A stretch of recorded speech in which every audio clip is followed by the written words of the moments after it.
शेतकरी मित्रांनो, बघा, बरेच लोकांची अशा शंका होती ज्यावेळेस मी व्हिडिओ पाठवतो, माहिती देतो, खरोखर आंबा आणि पेरू एकत्र येतील का, आणि इतकी जवळ 2x2 जी आपण लागवड करतो ती सक्सेस आहे का. मी त्यांच्यासाठी मुद्दाम हा व्हिडिओ बनवत आहे. बघा, पलीकडे आंबा आहे, पेरू आहे. पेरूची जी लागवड आहे ती 2 फुटावर आहे. गल्लीची जी लागवड आहे ती 12 फुटावर आहे.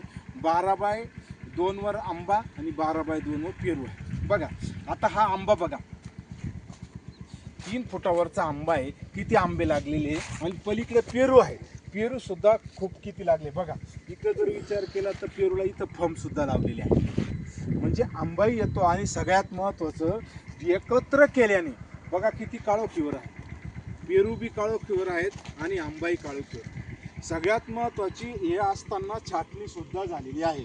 मी वारंवार सांगत राहतो की जे आमचे डॉक्टर आहे त्यांचं ऐका, त्यांची ट्रीटमेंट घ्या. छाटणी कशी करायची, खत कोणतं टाकायचं, काय, त्यासाठी आम्हाला कॉन्टॅक्ट करा. पण मी तुम्हाला अजून एक सांगतो, जे हे एकत्र आहेत, एकत्र बघा मोहगणी आहे, पलीकडे सुद्धा मोहगणी लावलेली आहे.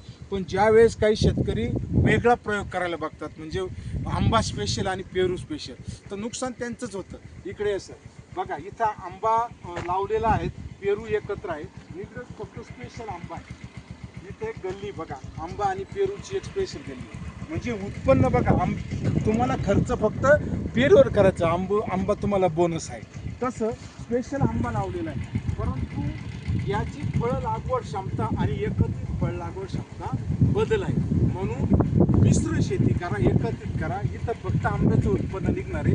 त्या ठिकाणी मात्र पेरू बी, आंबा बी, समोर नारळ आहे आणि आजूबाजूने मोहगणीचं कंपाऊंड आहे. सर, सगळं कंपाऊंड दाखवा त्यांना, मोहगणीचं दाखवा, नारळ दाखवा. सुंदर असा प्लॉट या ठिकाणी डेव्हलप करण्यात आलेला आहे. खूप खूप धन्यवाद.